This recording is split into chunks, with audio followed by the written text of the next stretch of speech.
Hi there, this is Power and Politics. I'm Katie Simpson in Ottawa, where the Prime Minister is updating his cabinet and the premiers on trade talks with U.S. President Donald Trump.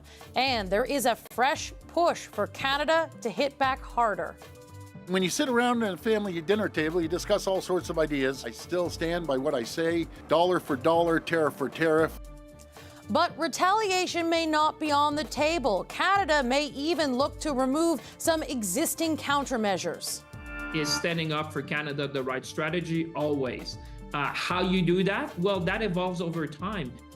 Just ahead, Finance Minister François-Philippe Champagne joins me from Mexico City, and he suggests Canada's strategy with the U.S. may be changing.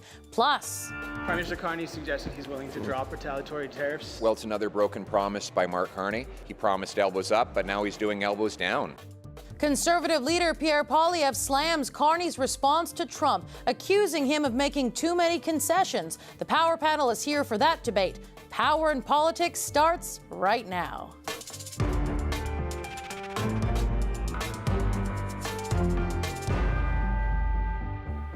Prime Minister Mark Carney today met with his cabinet and then later the premiers, briefing them on U.S. trade talks after Trump imposed increased tariffs on Canada. Two of Carney's top ministers, meanwhile, are still in Mexico for their own meetings, discussing ways to strengthen ties as both countries deal with the fallout of Trump's trade war. Joining me now is François-Philippe Champagne. He is the Minister of Finance. Thank you so much for joining us today. I want to start, as a result of these meetings, will Canada now collaborate on ways to challenge President Donald Trump through this trade war? Well, first of all, thank you for having me. We're calling directly from Mexico City. I would say that this was an overdue visit. You know, we share a lot with our Mexican friends. We wanted to re-engage. This was really about deepening and strengthening the relationship. I think it sent a strong signal when you have the foreign minister, the finance minister, who team up to come and meet the president, and actually a lot of the ministers. So I think it's really about Canada and Mexico. Listen, I was looking at some data. For example, if you look at the GDP of Canada and Mexico, and you were to combine these numbers, you get close to $4 trillion US dollar. That would put us like the fifth largest economy, half of the US population. So there's a lot we can do together.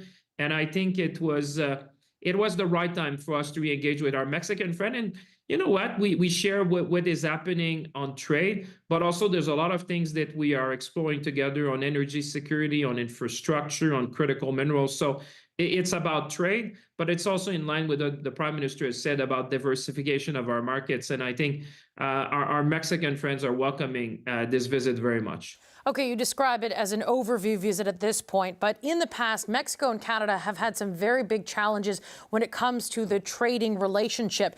You'll remember this, I know for sure, during Donald Trump's first term, when those NAFTA renegotiations were taking place. Mexico actually signed the deal a month before Canada did. It put Canada in a really difficult position.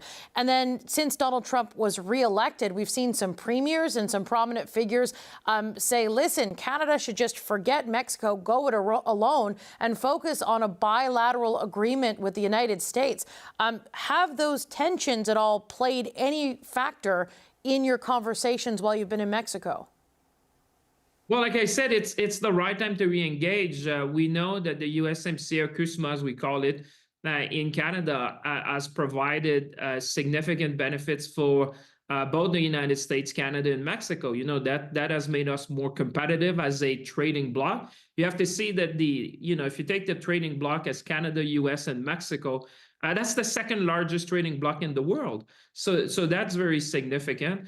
It has allowed for integrated supply chain. It has allowed for investments on either side of the border.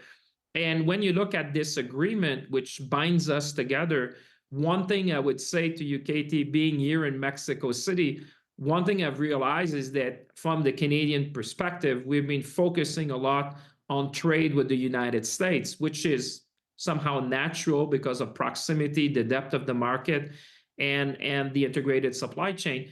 But if you look a bit more south, there is also a lot of opportunities and possibilities when it comes to the Mexican market, when it comes to demand, when it comes to energy security. We know that Mexico needs more energy. They said, well, Canada is this reliable, predictable partner that we wish to have.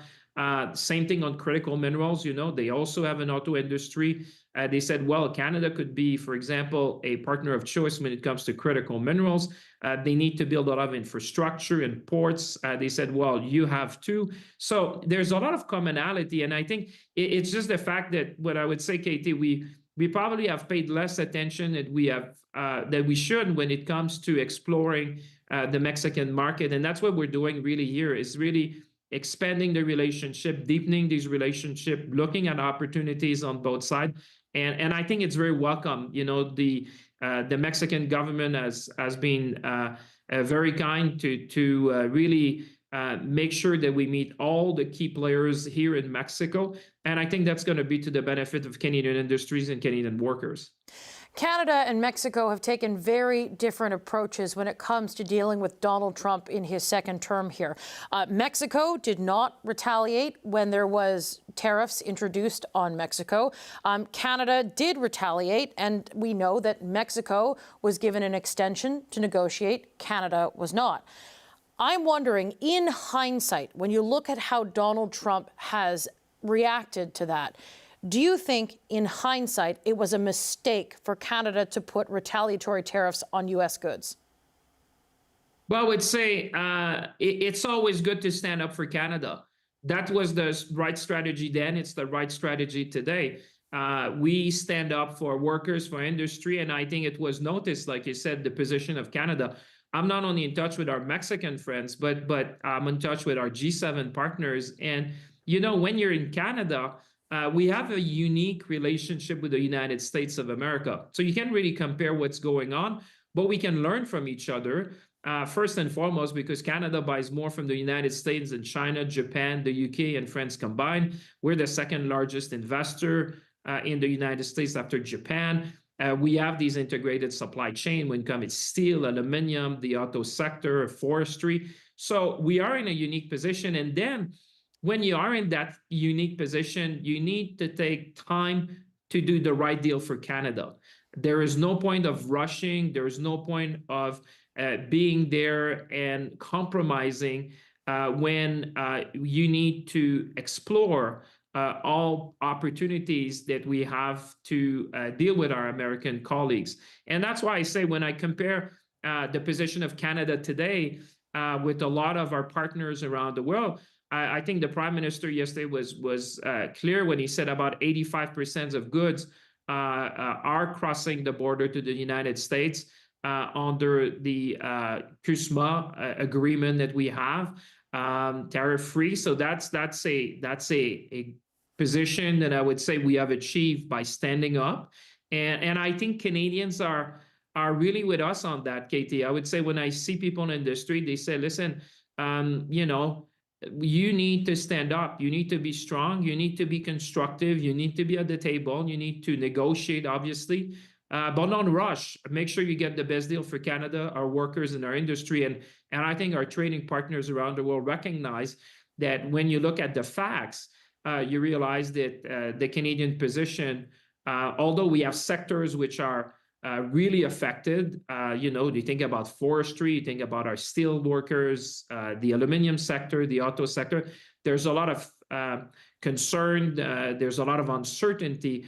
And what we're trying to do is to negotiate the best possible deal for Canada. But that may take some time. And I think people understand that, what we want is the right deal for the country, because we have this unique position when it comes to our relationship with the United States of America.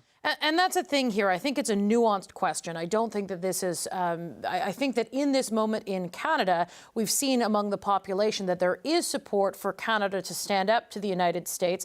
But again, I just want to make sure I understand correctly. You're standing by Canada's decision to retaliate, even as Donald Trump has made an example of Canada by increasing tariffs first. There are some carve-outs there. Again, it's a nuanced thing. Even though Canada was punished first and faces an increase in tariffs before anyone else, you stand by that decision to impose retaliatory tariffs on the United States. But that's what we did. And as you know, you always have to look at your position. You need to focus on your interest and what's the long-term interest of Canada. And the Prime Minister was clear to say, you always need to reassess the strategy to make sure that it serves the best interest of Canada. Your question was at the time, is standing up for Canada the right strategy? Always. How you do that? Well, that evolves over time. When we started, I think we said we would impose this retaliatory tariffs. I think that the negotiation has evolved. The Prime Minister was clear to say we always have to look at things that would be in the best interest to protect our our sectors and our workers. But I think that the how is something that we are continuously looking at. We're learning also from our trading partners, those who have somehow reached arrangements or deals with the United States of America. But when I look at where we are today, so my point, Katie, to your question is that when I look at where Canada is today, I think that the strategy has been the right one. Now, obviously, as you go forward, you always have to measure what you're doing in order to get the best possible outcome for Canadian workers and Canadian industry. And part of that is also engaging with trading partners like Mexico, for example, which is part of that USMCA arrangement, because a decision on one side of the border would have an impact on both. So I think it is smart to have this ongoing dialogue as we have with our trading partners in the G7 and beyond, and really think that although our situation is slightly different from Mexico, we are still under the same trading arrangement, and this trading bloc is one which is very important for obviously Canada, but also for Mexico. Last question I want to ask you really quickly as we're running out of time here. Mark Carney, the Prime Minister, yesterday suggested that he's looking at ways to reduce tariffs on the United States, those retaliatory tariffs. Should Canadians expect that some of the tariffs targeting American goods are going to come off, and what can we expect around that? Well, I think the Prime Minister has been expressing is that the strategy that we have adopted over the long term, because, this has started not only yesterday, but this has been ongoing. What the Prime Minister said is that you always have to look at your strategy and say, how is that helping Canadian workers, Canadian industry, and Canadian position, I would say, at the negotiating table. And I think that's right. I mean, Canadians are with us. They understand that this is complex negotiation. They see that Canada still has a preferential treatment when it comes to trade with the United States. They are looking at the next steps. And I think what the Prime Minister was expressing is that this is a very much all hands on deck, looking at what we can do next to further our interest, and but not to put also artificial deadlines. And I think that was very smart. These artificial deadlines are not what we need. What we need is to have constructive dialogue, and I want to see Minister LeBlanc has been in Washington. But sir, if I may jump in really quickly, and I'm super not trying to be rude, can we expect more tariffs to come off soon? Do you expect that? Should we expect to see that? I'll let the Prime Minister, who's in charge ultimately of making the decision as to how to best adapt our strategy when it comes to negotiation with the United States. But what he expressed yesterday is that as you look at at the options that we have in front of us, we always assess these options to get the best possible outcomes for our workers and our industry. And obviously that's the job of those of us who are at the front line and with the Prime Minister to make these calls in a very fluid and complex dynamic of negotiation with the United States. One thing that Canadians have seen, because our American colleagues we have seen what happened with other countries. It's been very public. I think people have a level of appreciation to see it's complex and that we're fighting for them every step of the way. And then in that sense, you have to assess your strategy as you go along. Minister Champagne, thank you for your time. Always a pleasure. Thank you very much. This week, the CBC's Susan Ormiston got a rare view of the devastation in Gaza while on board a military aircraft. Israel forbids recording out the window of these planes during drops of food and aid. But up next, Susan joins us from Jerusalem, where she'll tell us what she saw.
Israel's government is expected to vote tomorrow on a plan for a full military takeover of Gaza.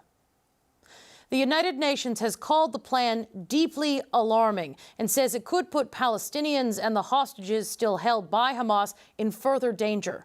This comes as Israel is facing mounting pressure to end its nearly 2-year-long war in Gaza. Our senior correspondent, Susan Ormiston, is following the story out of Jerusalem. Susan, Israeli Prime Minister Benjamin Netanyahu has a lot riding on this. What are the next steps for Netanyahu's plan? Yeah, under huge pressure and taking a big risk, he is reportedly suggesting that the army go in and try to conquer, to occupy the whole of Gaza. One of the plans under consideration, according to Israeli media, is to move the military maneuver into Gaza City and the central refugee camps, a maneuver that could take up to 4 to 5 more months, try to conquer those areas and move the population south. That's one considered proposal on the deck tomorrow evening when Netanyahu meets with his security cabinet. There's no shortage of opposition to this plan, with many Israelis wanting this war to end and hostages' families very much worried that any military extension into Gaza will put their family members at risk, that they could be harmed or even killed should that happen. It seems like the idea of negotiating a ceasefire has really broken down. Hamas has hardened its position. It wants the guarantee of being a Palestinian state, and it won't disarm, it says, until that happens. And some aid is now flowing into the area, so it does not seem in any position to negotiate. So this is the reaction from Benjamin Netanyahu. Anything can happen in the next 24 hours, but this country is tense tonight with debate swirling around this proposal. Now, Susan, earlier this week, you were on a ride-along with airdrops going into Gaza. Israel has blocked many Western journalists from seeing the situation directly. There are freelancers. CBC has a freelance journalist on the ground doing incredible work in very dangerous conditions. But it is incredibly rare for journalists to get access to actually see what's happening. Can you describe what you saw from that plane as it was making an airdrop? So on Monday, as you know, Canada made its first military airdrop into Gaza using a Canadian Forces aircraft. We were on a different aircraft, a Jordanian airdrop, and we were up there when the pallets went into Gaza. They slid off on the end of that plane. It happens incredibly quickly, Katie. I mean, it's just seconds to see that aid go swirling down into the sky. We weren't able to see much on the ground, but clearly there are whole areas that are gray, filled with rubble, devastated, areas where there used to be buildings, offices, health centers, places where people were congregating and using their services. Those are gone. We have seen satellite images of some of this across Gaza over the last 22 months. But this was surreal, really, looking down on it. And it was such a quick trip. It left a very disturbing feeling. And of course, that videographer that you mentioned captured the consequence on the ground with huge crowds of people rushing to the scene where these parachutes were dropping boxes of aid and scrambling over each other, on top of each other, just to grab whatever they could. There's desperation getting to this aid. And all the signs, Katie, now are that this humanitarian situation is getting even more chaotic. We're seeing convoys being swarmed with people, grabbing at things off the back of trucks. A truck overturned last night, killing 20 people when they were crushed by one of these trucks, just turning right over on them. And there are still being killed, lining up, getting close to trying to get or trying to take aid from distribution centers. All right, the CBC's Susan Ormiston, thank you very much for your time today. You're welcome. U.S. President Donald Trump's tariffs continue to cause uncertainty. Up next, we speak with British Columbia's Jobs Minister about what he's seeing in his province.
Prime Minister Mark Carney has signaled his government may consider removing some retaliatory tariffs on U.S. goods. But Ontario Premier Doug Ford says Canada should increase tariffs on the U.S. to hit back harder against Trump's latest tariff hike. Can't have tariffs on one side and not the other. I still stand by what I say. Dollar for dollar, tariff for tariff. They understand strength, not weakness. And we should never, ever roll over and be weak. So what should Canada's strategy be going forward? Let's turn to someone who has insight into how this could all play out inside the White House. Joining me now is Kellyanne Shaw, the former Deputy Assistant to President Donald Trump for International Economic Affairs. Thank you so much for joining us. I want to start by asking you, Canada and China are the only two countries that have retaliatory tariffs on the United States. Did Canada make the right move in taking that route? Good evening. Thanks so much for having me on. What I would say is what you constantly hear from the administration is there are only two countries on earth that took the step to retaliate, which is China and Canada. And that is part of the justification for why tariffs on Canada are higher than so many other countries around the world. I will say that the countries that approached the United States a bit more pragmatically in terms of meeting the president where he was on some of these substantive issues found a path to de-escalate much more quickly. That seems to be the path to take for countries who are looking for a quick resolution. But I also think the administration understands that there are domestic politics in every trading partner at play, which ultimately led to Canada's decision to retaliate. However, there are some carve-outs that Canada has that other countries don't necessarily get. The Prime Minister's office is saying they believe it's 85% of goods that go from Canada into the U.S. are actually covered by CUSMA, or USMCA as it's called in the United States, obviously. And that carve-out is they sort of see it as a solid position to be in. Do you agree with that assessment or no? Well, I certainly think that both Canada and Mexico, who have that USMCA or CUSMA carve-out, are much better situated than a lot of countries like, say, Switzerland, which is just facing a flat 39% across the board tariff. Now, that said, how much trade is covered matters a lot because for some sectors that aren't covered by USMCA, those tariffs at 35% are really, really high. They also don't cover things like steel and aluminum and copper and some of those sectoral tariffs. And we're about to see an announcement on both semiconductors and pharmaceutical products as well, which could also hit certain Canadian products. So I do think that carve-out helps, but it doesn't really solve the problem at hand, which is that we have a difference of opinion between the United States and Canada on trade. If you were advising the Canadian government right now, take a step back, what would be the top piece of advice that you would give to them in this moment if they're trying to get out of this tariff war? Well, I've definitely seen an improvement of the relationship since Prime Minister Carney took over, both in terms of approach and also some of the results and receptivity that I've seen the administration provide and extend to Canada. But that said, again, I think the president is simultaneously negotiating with every single country on earth for every product on earth. And so I think the administration doesn't feel like they have a lot of time to waste in terms of playing games. So it's really about getting to the substance of what's at issue and trying to address that head on. And the real challenge that countries like Canada face is we have been talking about many of our trade challenges for decades. We've had the NAFTA, now USMCA agreement in place. So really a lot of the issues that are left on the table to discuss are the hard ones. There isn't a lot of low-hanging fruit to try to resolve, but that's ultimately what the president's looking for. He's looking to fundamentally, in a once-in-a-generation way, reset the trading relationships, including with our top trading partners like Canada. So I think it's really addressing the administration substantively and quickly. And that is a really important point about how Donald Trump wants to completely shift or alter global trading relationships. Friday is the next big day to watch. That's when the vast majority of tariffs on U.S. trading partners are expected to kick in. What are you expecting on Friday? Yeah, I'm not expecting a lot more to happen between now and Friday in terms of meaningful changes to tariff rates or a lot more agreements being announced. I think the lay of the land that was set with that executive order last week is really where things are probably going to land, at least for the next several weeks. I do think over time, over the course of the summer and early fall, we may see more deals announced and a little bit more progress. But these rates, this average of 10 to 25% across the board for most of our major trading partners, I think is going to be pretty sticky for most of the Trump administration. Again, this is a different way to approach tariff policy than the United States has had in its policy toolkit in almost 100 years. So this is truly changing the page. It's truly transformational in terms of an economic and trade approach. So I think that is a new normal that the Canadian government needs to approach the United States with. It's that the president is very comfortable with using tariffs and wants to see tariffs go up for most countries and most products on a very significant basis. In the past, Trump has pulled back from some of his tariffs. Some traders on Wall Street even came up with that term, taco Trump always chickens out. But do you think this time is different? So I never really bought into the taco phrase, as cute as that acronym may be, because the way that the Wall Street seemed to characterize it was that a 30% tariff on all Chinese imports counted as taco, because that had come back down from 145%. But that was up from MFN, or almost zero. So I do think that the president is serious about these long-term baseline systemic tariffs being in place for the long haul, not only to correct the trade deficit, which is the primary justification for them, but also to redirect supply chains for national security reasons, and then also for revenue. This is a significant source of revenue for the United States. And I do think that those are big numbers that are speaking not just to the administration, but also to Congress. So I don't see this as a taco situation at all. I see this as the way the president has thought about tariff policy for the last 30 or 40 years, and this being his last chance to implement that. All right, we'll leave the conversation there. Kellyanne Shaw, former Deputy Assistant to President Donald Trump for International Economic Affairs, thank you. Thank you so much.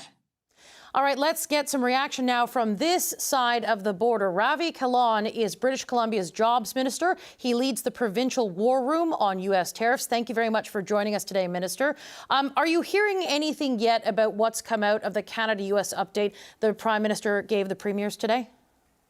Yeah, I've had an opportunity to connect with the Premier, and of course, it was an update of where the conversations are going and how they're going. At this point, we don't have a deal, so there's no breaking news today, Katie, on your show. But I think that the fact that the conversations are going is a promising sign. But in British Columbia, we're not entirely hopeful that we're going to get a deal in the short term. And even if we get a deal, given the history of the president, you don't know what he's going to do the next day or the day after, or sometimes multiple times in one day. So we are focused on what we can do in British Columbia to strengthen our local economy. How do we remove interprovincial trade barriers, and how do we create new relationships for our partners and our goods to get into other markets?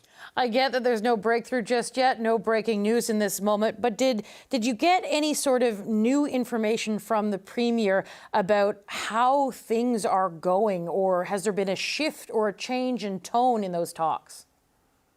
Well, no, not entirely. I think that, the update is that the discussions are ongoing. And of course, you've covered this on your show. There's different kind of tones coming from different premiers.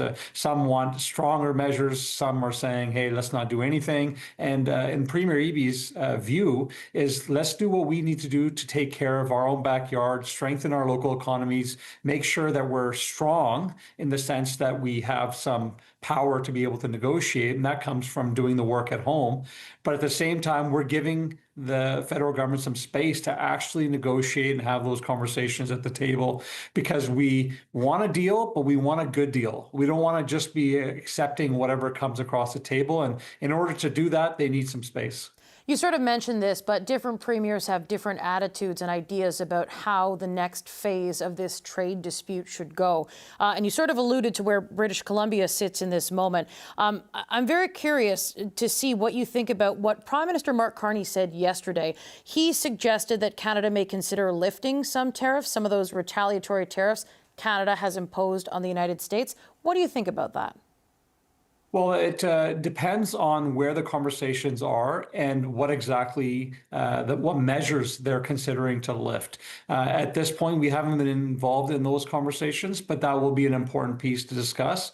We want to see strong measures to respond, but we don't want at the same time to be hurting our own industry, to hurt our own consumers, and just to make a point. We have taken action on taking American alcohol off the shelves, and that's been popular in British Columbia, but it's also sent a clear message to our friends in the U.S. that we are not going to just accept everything they're doing. But the hard work, Katie, in our opinion, is doing what we're doing now. Like, we need to figure out what those priority projects are. We have 18 in British Columbia, $20 billion of investment that we're working to expedite. Like, all those things are going to be the hard things that need to be done in order for us not to be, so to speak, in a vulnerable situation that we're in now. Yesterday on this program, we had the U.S. ambassador to Canada, and we asked him why Canada was unable to get a new trade deal or even an extension to negotiate.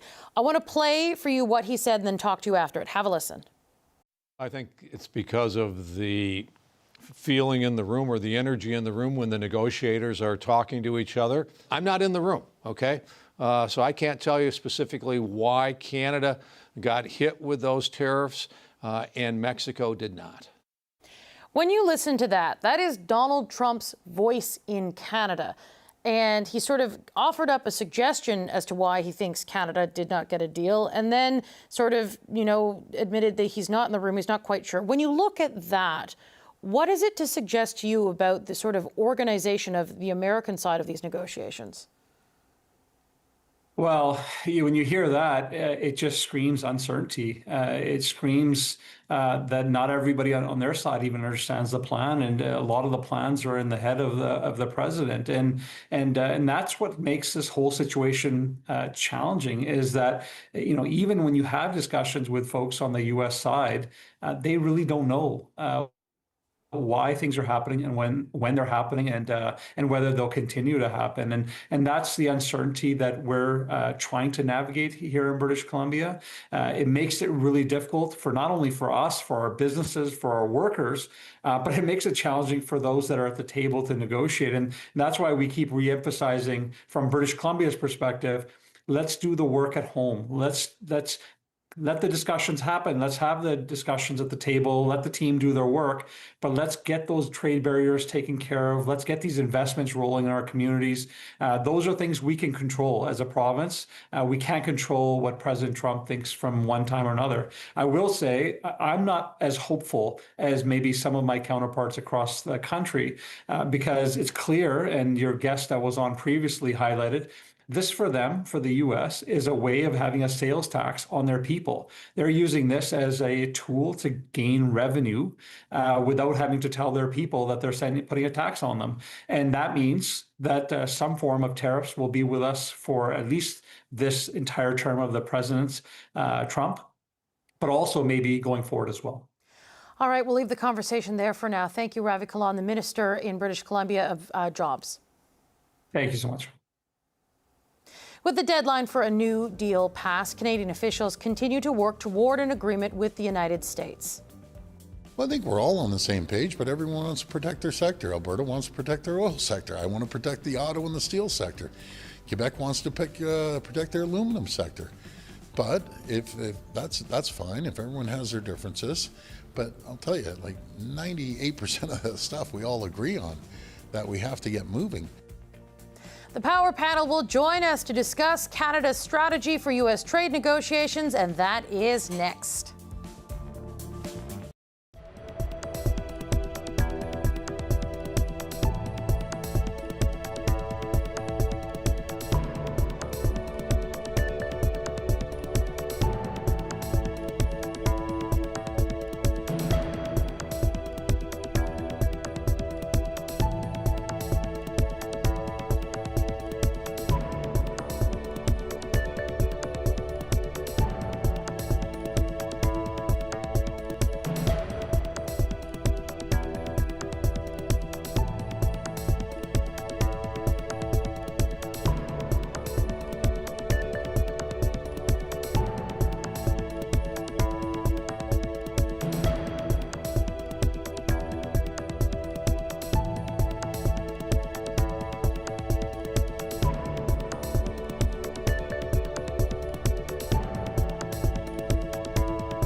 Conservative leader Pierre Poilievre is criticizing how the government has handled negotiations with the U.S. after Canada got hit with increased tariffs last week. Ever since Mark Carney became Prime Minister, there have been more tariffs and rising tariffs, contrary to Mr. Carney's own promises.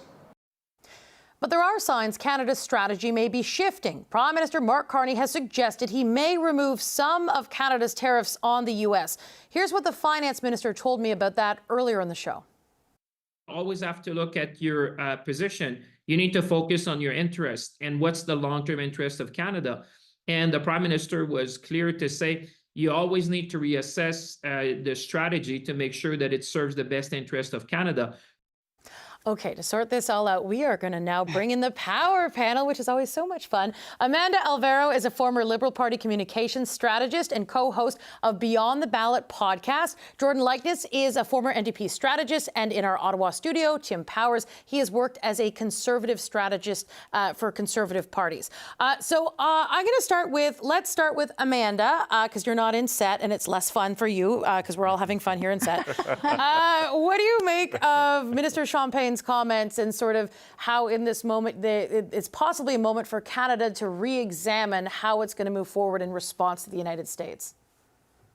Well, I think that there's been a lot of chatter over the last week or the last few days about the retaliatory tariffs that Canada put in place, whether that was in the best interests of Canadians or not.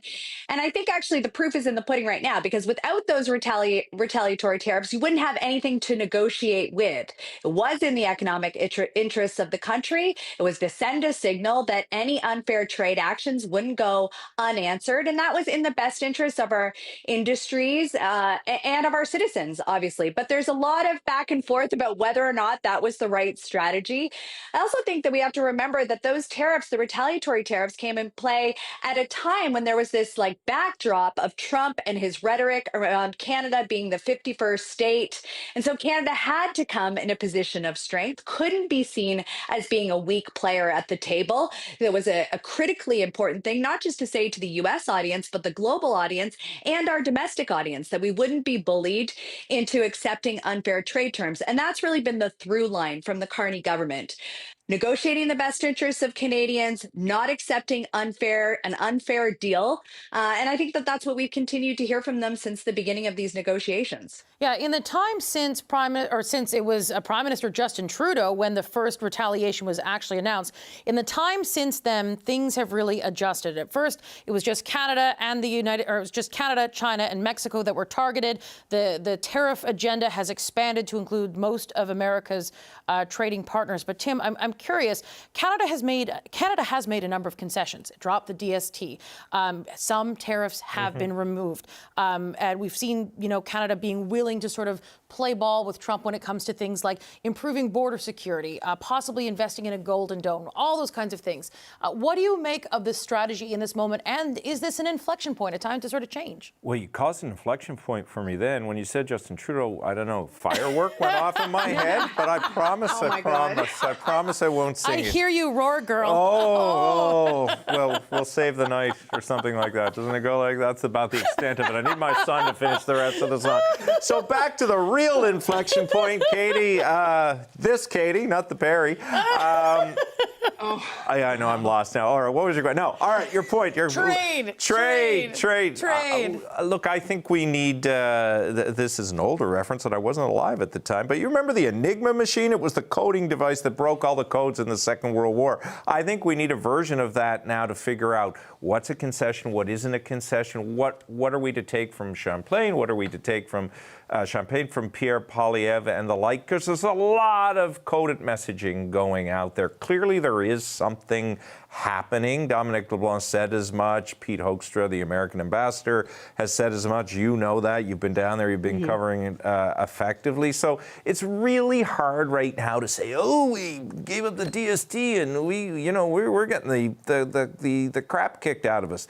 The one criticism that I think Pierre Poilievre is fair to make is Prime Minister put himself in a bit of a difficult spot by suggesting everything would be elbows up. So anything that's interpreted as a concession is interpreted as an elbows down. But the truth of all of this is we won't really know how we've done until we're done. So everything's a bit of fair game at the moment. Jordan, what are your thoughts in this moment? Yeah, I mean, look, I think it's fair to say that Trump is beyond mercurial when it comes to these decisions around trade. And that's part of the challenge, right? It's not necessarily a logical thing where we concede something and then we get a certain thing from the U.S. And I think that that's part of the challenge the government faces, is that they can be having very productive discussions at a very high level, but when it gets into the Oval Office, all bets are off. Now, I think the political challenge for Prime Minister Carney is that he was very clearly elected on an elbows-up energy towards Trump. And what we're seeing now is different, is more nuanced, and there may be very good reasons for that. But the public continues to have the appetite for a bit of a tougher fight and taking that tougher fight to the Americans on trade. And so I think he has to watch that gap growing. And I thought it was interesting today to see that the government is maybe tipping towards having some of those few retaliatory tariffs that are still left on the table, maybe removing those at a time when we have made a number of concessions, so not just digital services, but also, of course, defense spending, border security, all kinds of things, where we really haven't gotten that much of a better deal. So I think he needs to watch how that is going to be communicated and perceived by Canadians, because there's a danger that where Canadians' heads are at and where the government is heading could be two different directions. Amanda, how much political appetite do you think there is in Canada for sort of a softening, or is there a political appetite in Canada for a softening of an elbows up approach? You know, is there sort of a baseline understanding in Canada right now that the goalposts that Donald Trump, says exist, they keep shifting, they keep moving? Yesterday, I tried to get sort of a specific answer out of the ambassador to Canada, Pete Hoekstra, about, why is it that Canada was not able to get an extension? And he sort of cited the energy in the room, but then it sort of did not. It revealed so much to me, and it revealed more to me in what he said there and what he didn't say about the overall sort of state of how organized the American negotiations are. But given the uncertainty and given how Donald Trump continually changes the goalposts, is there a political cushion in Canada in this moment if the Canadian strategy does have to change? I think that's what gives the Canadian strategy some cushion, is the unpredictability of Trump and the fact that we've had, months worth of examples of that. And Canadians have been accustomed to the fact that things can change. They can change rapidly. They can change within hour to hour. So I think that does allow for some elasticity or some flexibility in the communication. But I do think that the Carney government has done a good job of communicating what I said earlier, which is we're at the table. We're there to get the best deal for Canadians. We're not going to accept unfair terms. We're there to get you the best deal. And I think Canadians believe that. I think that there's been this sort of rallying, both politically and to get public support. I think that has worked well for them. The Elbows Up movement has also created this local pro-Canada identity driving movement, which has all worked in Carney's favor. And he still really enjoys a high favorability rate amongst Canadians. So that might give him some wiggle room. But at the end of the day, I think the thing that cushions it the most, the way that you framed it, is the fact that people know that Trump is neither here nor there. He could be in one position one day and one the next. And I think that they give grace to the government for being there trying to get this job done. And I just to add something to Amanda said, I slightly disagree. I think the Canadian public is giving him grace, but I think we'll know how this is really going when we see there be discord among the premiers. The one thing you do have to give the Prime Minister credit for is he's kept them tight. Again, this afternoon, another meeting. Even Danielle Smith, even some of the people who were early critical of the Prime Minister and not saying anything. You still have Doug Ford throwing the elbows, the fists, and everything else at Donald Trump, which is all very deliberate. Even Pierre Poilievre's comments, just going back to those. The government's smart, our government's smart, they'll use them to their advantage and say, oh, look, Donald, it's tough for us now. We're getting heat from the opposition. They were on our side. So all of this, I think, is still a game. I'm not saying Pierre Poilievre's comments were manufactured. I think it's a fair criticism. But if you're the government, you want to co-opt that criticism and throw it into whatever you're trying to do in Washington. Jordan, do you think that that's a fair point as well? Yeah, I think it's a fair point. I mean, look, to Amanda's point as well, it's very clear that the public is ready to give Prime Minister Carney a lot of leeway in these negotiations. And I think the judgment will come when we see some sort of an agreement, if we see some sort of a final agreement. And there might not be. There may not be. And as time goes on, I think that becomes a more precarious situation, because we are going to roll right into a CUSMA renegotiation. And you can see now that that is really the moment of greatest danger, because of course right now most of our exports are shielded because of that agreement. And so when that agreement comes into play, I think things could become a little bit more politically precarious if there hasn't been progress. But I think, and Mr. Poilievre, I think, has to be pretty careful here. He needs to be seen to be cheering for the government's success here. And a big part of why he failed to connect with Canadians on the issue of trade during the campaign was that, number one, people did not feel he had the credibility economically on trade, and they also weren't sure that he was rooting for the success of the Canadian government in that trade negotiation. I think that there is a bit of a clearer path for the NDP. They can talk about things like assistance on employment insurance, helping those who are impacted by the tariffs, but the Conservatives need to think very carefully about the line they're taking and making sure that it's helping them and not alienating them further from where Canadians are at. Okay, we've got about 2 minutes left of the program. Amanda, or Tim, do you want to make one more point? No, I thought we were going to sing. Oh, that's next. Don't worry. We're going to end with that. I'm saving time at the end of the show. Amanda, I want to talk about your podcast. You have an interview coming out for your podcast. It's going to drop on Friday with Jenny Byrne. You've posted a clip on social media. We're going to play a clip. Have a listen. But the post analysis is a bit weird. And I know that my sister will send me stuff, and it's people who will comment on everything from my hair to my weight to my sex life, right? To and it's just it just seems very strange and bizarre to me. So Jenny Byrne, of course, being the Conservative campaign manager, what are the big takeaways from this interview? Do you want to break some news here on our program? Well, the only news I'll break is that it's dropping Friday, 5 a.m. Eastern. We feel really lucky that we have a lot of powerful and influential women on our podcast. We had you on our podcast, Katie, and we really wanted Jenny on the podcast to bring it to the women, mostly women who listen, men and women, of course, both listen. It was a very revealing interview. She did not hold back.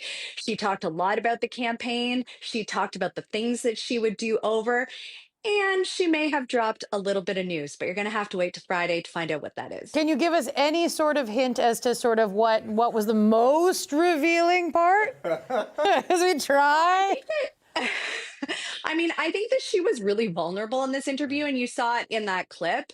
She talked about the extreme backlash that she's received. A campaign team is made up of a lot of people. She was certainly a target. And I think that vulnerability really connects to people. I think that they'll find that enlightening. The fact that she hasn't done any interviews, were her first and only interview, and that she is that open was even a surprise to me. But yes, she does get into her what's next. She gets into, the things that she wishes she would have done differently. And I think Canadians will see a different side of Jenny Byrne in this interview. All right, we'll be listening. Amanda Alvaro, thank you for joining us. And of course, Tim Powers, Ronald Likeness, here in the studio today. Thank you so much for joining us for the Power Panel. I'm Katie Simpson. Thank you so much for watching Power and Politics. Tim and I are going to sing. We're going to sing some... We're going to sing in a little bit, and everyone will love it. It'll be my last time filling in on this show. Too. All right, there's more coming up. Stay with us right here on CBC News Network, or we'll sing outside.